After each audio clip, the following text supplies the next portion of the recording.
تو آقا کریم صلی اللہ علیہ وسلم نے ان کی ہر شرط مانی اور پھر آقا علیہ السلام نے فرمایا کہ احرام کھول دو. تو صحابہ کرام بہت تکلیف ہوئی, افسردہ ہوئے. کوئی احرام نہ کھولتے تھے کہ ہو سکتا ہے کوئی صورت بن جائے جانے کی, کعبے کی زیارت کی کوئی صورت بن جائے.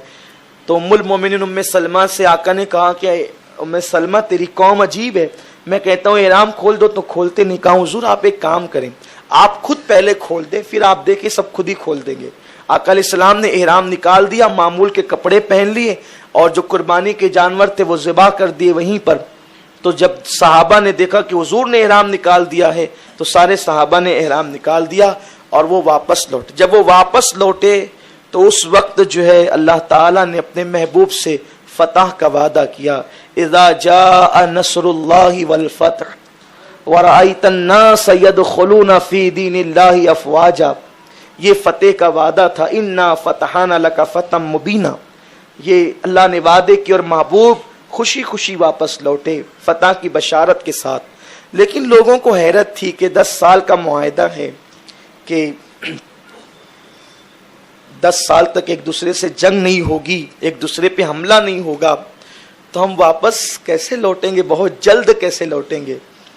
پھر یہ ہوا کہ ابھی 2 ہی سال گزرے تھے, آقا کی طرف سے معاہدہ بالکل مکمل اس پہ عمل ہو رہا تھا. کوئی آتا تو واپس کر دیا جاتا, بہت امن کے معاملات تھے. حضور علیہ السلام کے ساتھ جن لوگوں نے اتحاد کا وعدہ کیا تھا وہ بنو خزاعہ تھا, اور مکے کے کفاروں کے ساتھ جنہوں نے اتحاد کا معاہدہ کیا تھا وہ بنو بکر تھا. اب خزاعہ اور بنو بکر یہ دونوں مکے کے قریب ہی رہتے تھے اور یہ دونوں کی پرانی دشمنیاں تھی. چونکہ اب تک حضور سے سب لڑ رہے تھے مل کر, تو آپس میں نہیں لڑ رہے تھے, آقا کریم سے لڑ رہے تھے تو الجھے ہوئے تھے ادھر ہی, آپس میں نہیں.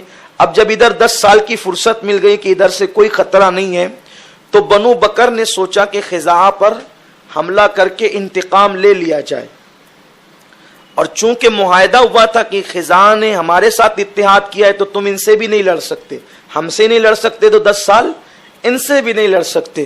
تو انہوں نے کیا کیا, مکے کے کفاروں کو بلا کر بنو بکر نے خزاعہ پر حملہ کیا, اور مکے کے بڑے بڑے کافروں نے اپنے چہرے پر اسکاپ لگا کر اور پردے ڈال کر ان کو تلواروں سے قتل کیا. چونکہ ان کو یہ معاملہ ہی نہیں تھا کہ کوئی ہم پر حملہ کرے گا اور حملہ ہم پر ہوگا. رات میں حملہ ہوا اور ان کو تلواروں سے قتل کیا گیا, تو وہ حملے کے لیے جو تاب نہیں لا سکے, چونکہ وہ دفاعی پوزیشن میں نہیں تھے, ان کے پاس کچھ نہیں تھا. تو انہوں نے جان بچانے کے لیے حرم میں پناہ لی کہ کعبے میں چلے جائیں, کعبے کے صحن میں تو حرم میں کم سے کم نہیں ماریں گے, کیونکہ جاہلیت کے دور میں بھی لوگ کعبے کا احترام کرتے تھے. تو وہ جان بچانے کے لیے بنو خزاعہ کے لوگ پہنچے کعبے کے اندر, تو وہاں بھی جو عوام تھی بنو بکر کی وہ تو رک گئے, تلواریں ڈال دی کہ اب یہ حرم میں آگے نہ مارو. لیکن جو نوفل نام کا بنو بکر کا سردار تھا اس نے اپنی قوم کو للکارا کہ اب ایسا موقع نہیں آئے گا, جتنا قتل کر سکتے ان کو قتل کر لو, اور کعبے کے صحن میں ان کو قتل کیا. اس میں اکرمہ ابن ابی جہل بھی موجود تھا اور بھی بہت سارے لوگ بڑے بڑے کفار مکہ موجود تھے. تو وہ وہاں سے چلاتے تھے, یا محمد, اے محمد ہماری مدد کیجیے.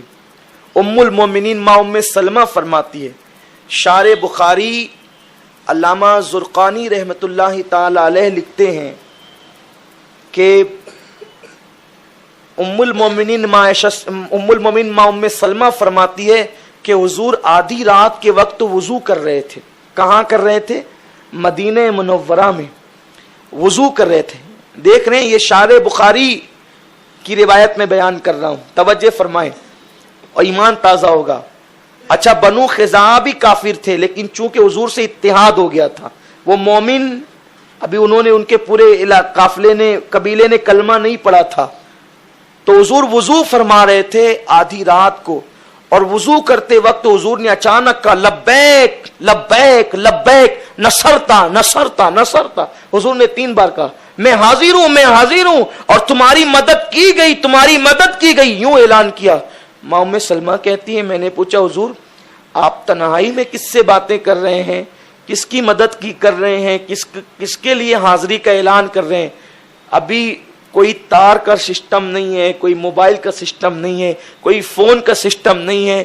مکہ مکرمہ سے مدینہ منورہ کا فاصلہ 450 کلومیٹر کا ہے.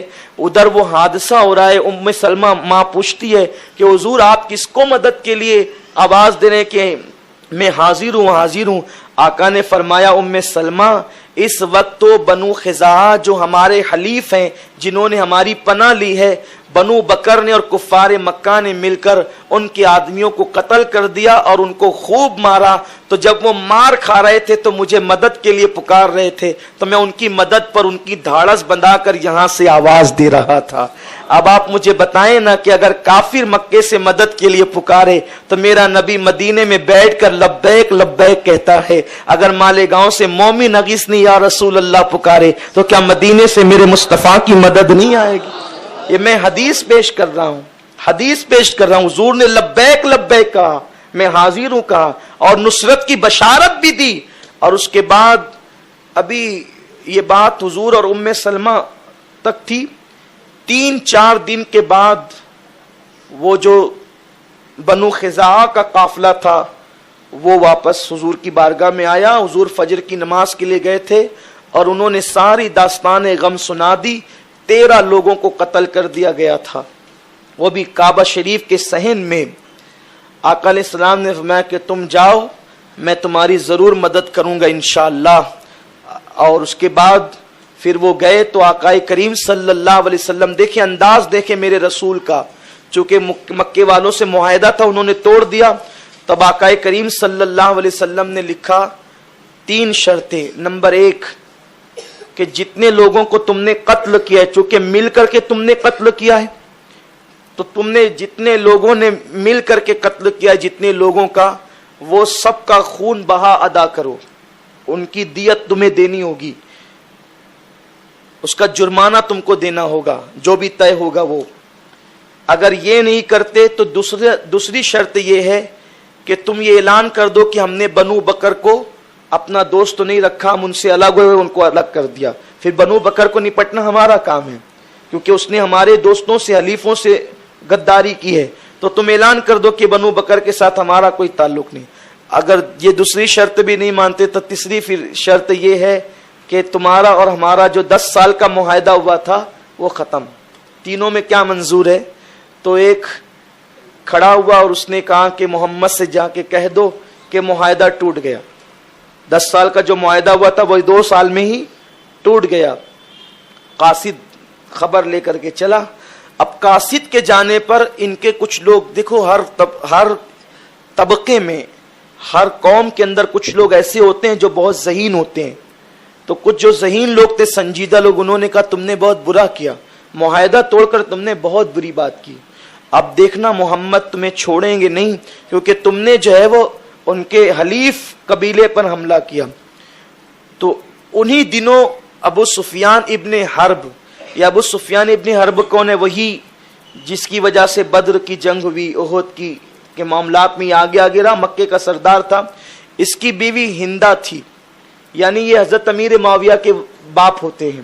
بعد میں انہوں نے بھی اسلام قبول کیا. تو جب اسلام قبول کرنے کے بعد کی داستان بیان کی جاتی ہے تو ان کو رضی اللہ عنہ کہتے ہیں. اس سے پہلے جب داستان بیان ہوتی ہے تو احتیاطاً اسی لہجے میں گفتگو, اسی انداز میں کرتے ہیں, لیکن اس میں بھی ادب کا پہلو ملحوظ رکھتے ہیں. تو ابو سفیان بن حرب کی بیوی ہندا نے خواب دیکھا کہ میں نے خون کی ایک نہر دیکھی اور اس کے بعد وہ خون کی نہر غائب ہو گئی, اور انہی دنوں یہ واقعہ پیش آیا.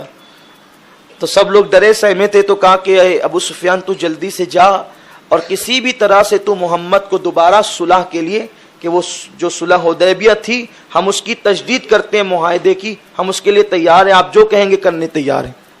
چونکہ یہ صلح کا فائدہ 2 سالوں میں یہ ہوا کہ مسلمانوں کو جو ریاست تھی, اسلامی ریاست مدینہ منورہ, اس میں مستحکم اور مضبوط ہونے کا موقع ملا. کفاروں کو بھی بہت نزدیک سے مذہب کو سمجھنے کا, اسلام کو دیکھنے کا موقع ملا. لوگ تیزی سے مسلمان ہوتے گئے. اس 2 سال میں بھی بہت بڑا فائدہ ہوا. تو پھر بہرحال یہ ہوا, دیکھو اللہ جو کرتا ہے بہتر کرتا ہے. اگر وہ معاہدے تک کا یہ نہیں ٹوٹتا نا, تو حضور علیہ السلام تو اسی معاہدے میں پردہ فرما جاتے, کیونکہ 6 سے لے کے 10 تک اگر معاہدہ قائم رہتا تو کب تک رہتا؟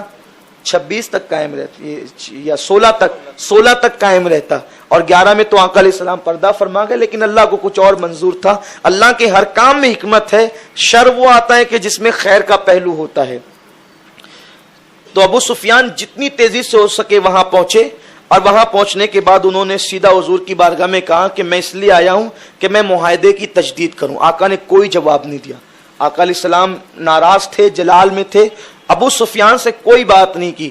جب ابو سفیان سے کوئی بات نہیں کی تو ابو سفیان کے پرانے مکہ مکرمہ سے تعلقات تھے، کیونکہ ایک ہی وطن کے سب لوگ تھے اور رشتہ داریاں بھی تھی، تو حضرت ابو بکر صدیق اور فاروق اعظم کے پاس ابو سفیان پہنچے، کہا کہ کچھ کہہ دیتا ہوں۔ دونوں نے کہا کہ جب حضور کوئی فیصلہ لے لیتے ہیں نا تو ہم لوگوں کی مجال نہیں ہوتی کہ بیچ میں مداخلت کریں، ہم کچھ تو کہا دوستی ہے، رشتہ داری ہے، کہ ہم نے ساری رشتہ داریوں کو پیر کے نیچے کچل دیا ہے، اب ہمارا دوست وہی ہے جو محمد عربی کا غلام ہے، اب ہم ساری رشتہ داریاں اسی رشتے کی بنیاد پر ہے، ورنہ اب ہمارے ساتھ کسی کوئی رشتہ داری نہیں ہے۔ تو ابو سفیان بہت تاؤ میں آ گئے، ٹھیک ہے تم نہیں مدد کرتے ہو تو میری بیٹی محمد کے نکاح میں ہے، بیوی ہے محمد عربی کی، اور آدمی بیوی کی بات تو بہت مانتا ہی ہے۔ تو ام حبیبہ جو سگی بیٹی تھی اس کے دروازے پہ گئے، بیٹی نے دور سے دیکھا اور اس کے بعد ناراضگی کا اظہار کیا، جب قریب آئے تو بستر لپیٹنا شروع کیا، کہا بیٹی پہچانا نہیں، میں ابو سفیان ہوں، شاید بہت دنوں کے بعد دیکھا اس لیے پہچان نہیں پا رہی ہو۔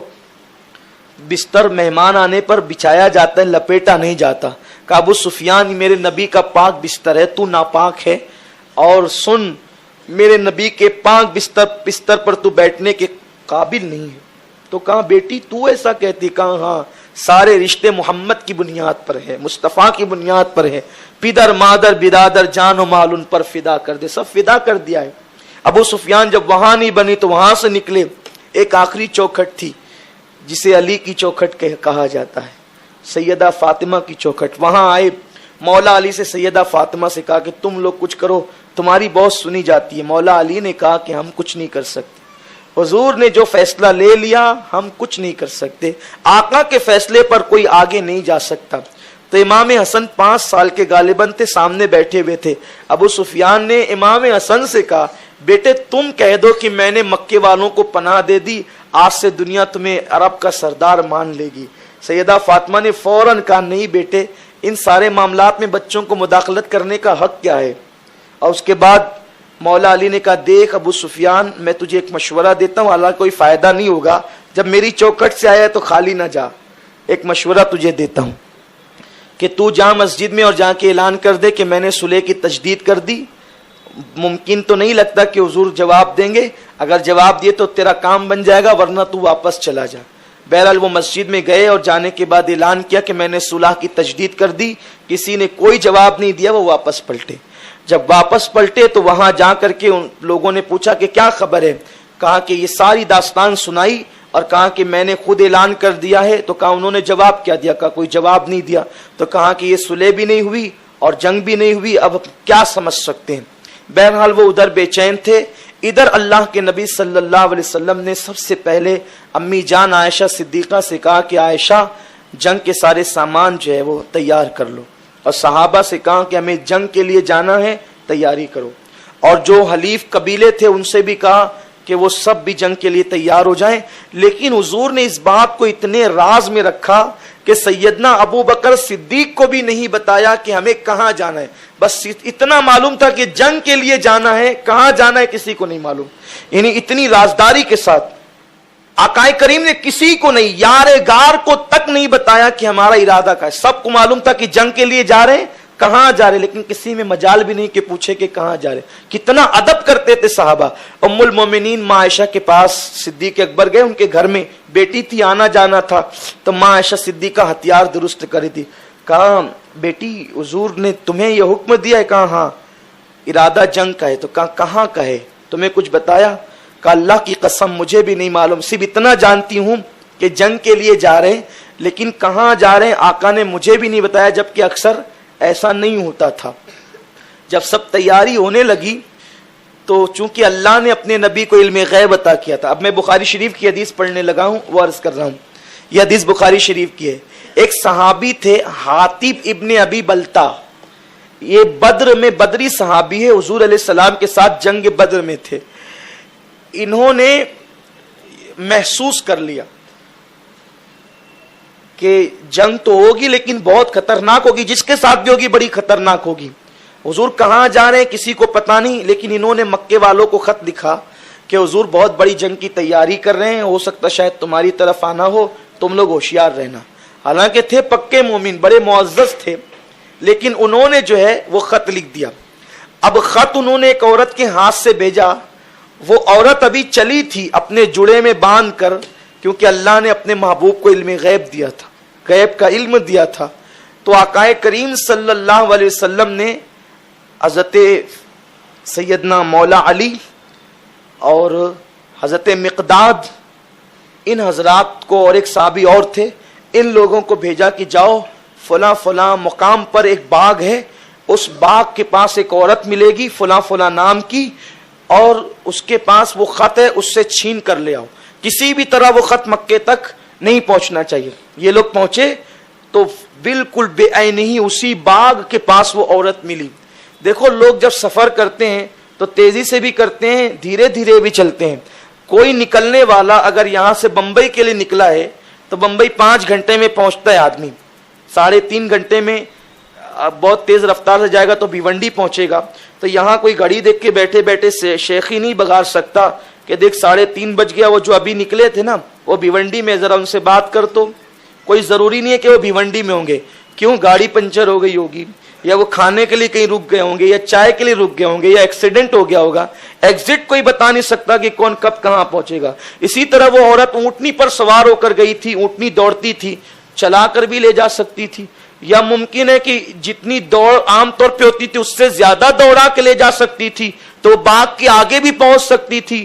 یا پھر ہو سکتا اس کو نیند لگ گئی، 2 گھنٹے کا سوچ کے سویا، 6 گھنٹے سو گئی. کچھ بھی حادثات ہو سکتے تھے، یا ممکن ہے وہ مر ہی گئی، موت کا کیا بھروسہ. لیکن حضور فرما رہے وہ فلاں باغ کے پاس عورت ہے اور وہاں جا کر اس کو پکڑو. اور وہیں ملی، وہ ملی. تو صحابہ نے یہ نہیں کہا کہ حضور علیہ السلام کو غیب کا علم نہیں. یہ ساری باتیں وہ نہیں کرتے تھے، وہ مانتے تھے کہ اللہ نے اپنے حبیب سے جب اپنی ذات نہ چھپائی تو اپنی بات کیوں چھپائے گا. وہ سب جانتے تھے، ان کا عقیدہ مضبوط تھا اور ان کی کامیابی کی یہی دلیل تھی. بہرحال وہ عورت کے پاس پہنچے، کہا خط نکال. اس نے کہا میرے پاس کوئی خط نہیں ہے. مولا علی کا یقین دے کے فرماتے ہیں میرا نبی کبھی جھوٹ نہیں بولتا، میرا نبی جھوٹ نہیں بول سکتا. انہوں نے کہا خط تیرے پاس ہے تو ہے، تو خط دے. اس نے کہا میرے پاس نہیں ہے. کہا کہ اگر خط نہیں دے گی، بخاری کے الفاظ ہے، میں تجھے ننگا کر دوں گا اور ننگا کر کے تیری تلاشی لوں گا، کیونکہ میرا نبی کبھی جھوٹ نہیں بول سکتا. جب اس کو دھمکی دی مولا نے تو اس نے اپنے جڑے سے جو ہے وہ خط نکال کر کے دیا. خط آیا، حاطب ابن ابی بلتا کا خط تھا. فاروق اعظم تیش میں آ گئے، تلوار نکالی، حضور اس منافق کو قتل کر دوں گا، اس نے بہت بڑا جرم کیا ہے. میرے آقا فرماتے ہیں عمر ٹھہرو، بات کرنے دو. میرے رسول نے فرمایا حاطب کیا بات ہے؟ کہا یا رسول اللہ میرا ایمان ہے کہ حضور کو اللہ ضرور فتح عطا فرمائے گا، میرا یہ خط مکے والوں کو کوئی فائدہ نہیں پہنچا سکے گا. کہا خط کیوں لکھا؟ حضور خط اس لیے لکھا کہ جتنے مہاجرین ہیں ان کے کوئی نہ کوئی رشتہ دار مکے میں موجود ہے جو ان کی بچوں کی دیکھ بھال کرتے ہیں. میرے بچے مکے میں ہیں اور میرے بچوں کا کوئی دیکھ بھال کرنے والا میرا رشتہ دار اس وقت مکے میں نہیں ہے، تو میں نے خط اس لیے لکھ دیا تاکہ ان کی ہمدردی حاصل کر لوں، وہ میرے بچوں کی نگہبانی کرے، ان کو نقصان نہ پہنچائے، ورنہ اس کے علاوہ میری کوئی اور نیت نہیں تھی. میرے آقا نے فرمایا کہ اللہ پاک حاطب کو معاف فرمائے، اور فرمایا کہ یہ بدر میں آئے تھے، اللہ نے اعلان کیا ہے بدر والے آج کے بعد جو کریں پھر بھی اللہ ان کو جنت ہی عطا فرمائے. یہ حضور کا انداز تھا. المختصر یہ کہ حضور علیہ السلام 10ویں روزے کو پھر نکلے ہیں مکہ کی طرف، اور 10,000 صحابہ کو لے کر نکلے ہیں. رستے میں اور بھی 2,000 لوگ الگ الگ قبیلے سے آ کے ملے، 12,000 کا لشکر ہو گیا. دنیا کو اللہ نے دکھا دیا یہ نبی جو ایک صحابی ابو بکر کو لے کر نکلے تھے اب جا رہے ہیں تو فاتحانہ شان سے جا رہے ہیں.